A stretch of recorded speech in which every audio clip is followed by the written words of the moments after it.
ముందుగా ప్రధానంగా పెట్టినటువంటి మా గురువు పెడపల్లి కుగ్రామానికి ఇంతటి పెద్ద కార్యక్రమం చేసినటువంటి హరీష్ రెడ్డి గారికి కృతజ్ఞతలు తెలియజేస్తూ పెడపల్లి శివరెడ్డి గారి కుమారుడు రమేష్ రెడ్డి గారికి సర్కాసు రమేష్ రెడ్డి గారికి శ్రద్ధాంజలి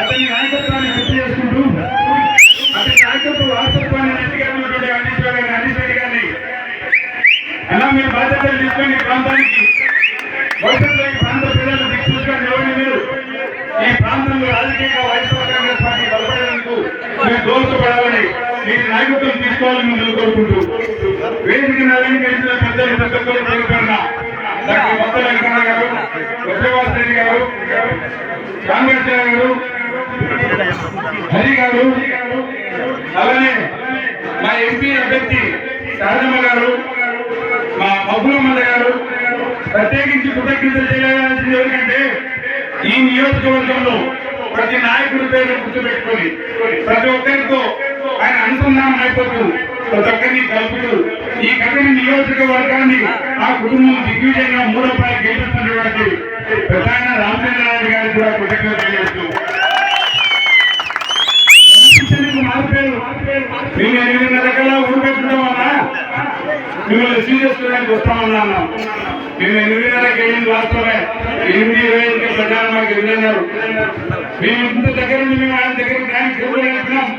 ఆయన తిరుపతి నుంచి ఇక్కడికి మనకి 5 నిమిషాలు ఉంది చెప్పిన ట్యాంక్ 5 నిమిషాలు ఉంది వచ్చి అలానే ప్రతి ఒక్కరిని పేరు పేరున గుర్తుపెట్టుకుని పలకరిస్తూ వైఎస్ఆర్ కాంగ్రెస్ పార్టీని బలోపేతం చేస్తూ ఈ పార్టీని ముందరికి తీసుకుపోతున్నటువంటి క్రమశిక్షణ కలిగిన నాయకుని ఆధ్వర్యంలో పనిచేస్తున్నట్టు వైఎస్ఆర్ కాంగ్రెస్ పార్టీ కార్యకర్తలు మేము ముఖ్యంగా మూడోపాయి వైఎస్ఆర్ కాంగ్రెస్ పార్టీ గెలిపించి మీకు తద్వారా జగన్మోహన్ రెడ్డి గారికి కానికిస్తామని ప్రధాని గారికి హామీ ఇస్తూ సోదరులను గుర్తుపెట్టుకోండి.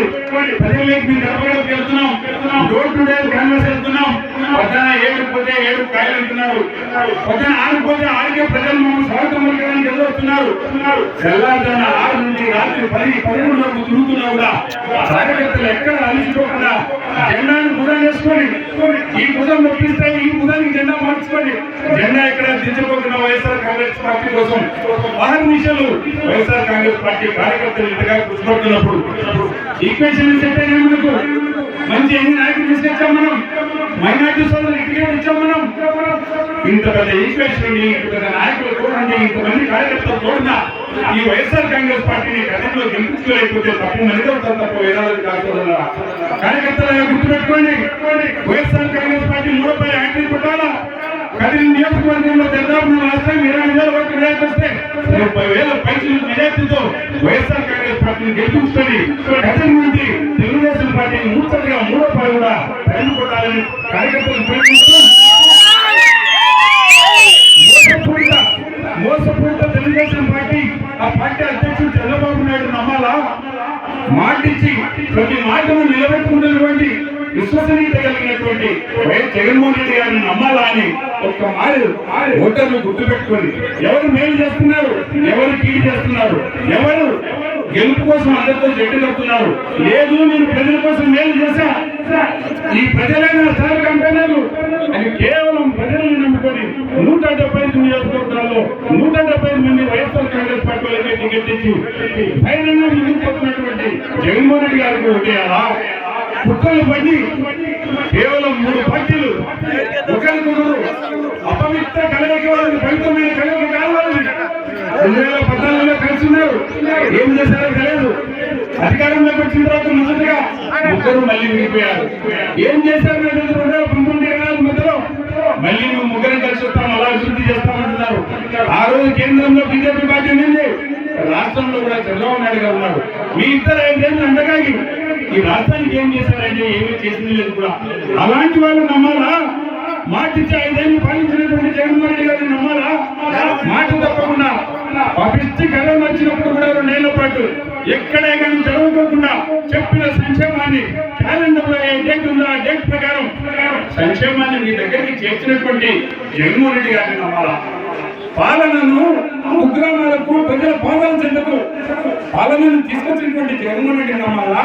ప్రభుత్వానికి ప్రజలకు మధ్య భారీ వ్యత్యాసాన్ని పెట్టి పాలకులు అంటే దేవుళ్ళు, ప్రజలు వాళ్ళకి దండాలు కొట్టారా? మా కాళ్ళ చుట్టూ మా ఇంటి చుట్టూ తిరిగితే తప్ప మీకు తెచ్చింది రావు అని చెప్పే చంద్రబాబు నాయుడు ప్రభుత్వాన్ని నమ్మాలా? లేదు మీరు అడుగు, మీ అర్హత కలిగినట్టే మీ ఇంటికి సంక్షేమ కార్యక్రమాన్ని పంపిస్తాము, మీకు డోర్ డెలివరీ చేస్తాము. వ్యక్తులు గౌరవించే విధానం నరసింహ మహారాజ్ జగన్మోహన్ గారు తెచ్చిన వాళ్ళు. అలాంటి వ్యక్తిని నమ్మాలా? ఒక మాట మీరు పేరు తీసుకోమని చెప్పి ఓటర్లు సోదరులారా, ఓటు చేసే ముందు గమనించండి. ఒక్క 5 నిమిషాలు ఏకాంతంగా మంచినీళ్ళు తాగి మీ ఇంట్లో కూర్చొని ఆలోచించి ఈ ప్రభుత్వం నుంచిదా ఆ ప్రభుత్వం నుంచిదా మాట నిలబెట్టుకునేవాడు మంచోడా, మోసగాడు మంచోడా? మాట నిలబెట్టుకునే వ్యక్తికి నిజంగా ఆయన మంచివాడైతే ఆయన పాలన కూడా మీకు నచ్చింటే కనుక దయచేసి వైఎస్ జగన్మోహన్ రెడ్డి గారిని మీరు ఆశీర్వదించాలని, కేవలం 5 ఏళ్ళు మొట్టమొదటిసారి రాజ్యాధికారం తీసుకొని మాటిచ్చిన ప్రతి మాట నిలబెట్టుకునే వ్యక్తి. రాబోయే రోజుల్లో గతంలో మేనిఫెస్టోలో చెప్పినట్టే కాకుండా ప్రజల అవసరం నిమిత్తం రిలీజ్ చేసిన జగన్మోహన్ రెడ్డి గారు భవిష్యత్తులో తొందరలో మేనిఫెస్టో కూడా రిలీజ్ చేస్తారు. అవసరాన్ని బట్టి ఆ రోజు ఏం అవసరమైతే ప్రజలకు అవన్నీ శాశ్వతంగా తీర్చే వ్యక్తి కాబట్టి ఇంకొక 5 ఏళ్ల పాటు అలానే కొనసాగించాలని జగన్మోహన్ రెడ్డి గారికి ఓటేయాలని కోరుకుంటూ తర్వాత శాంతమ్మక్క గారిని మాట్లాడుతూ కోరుతున్నాం.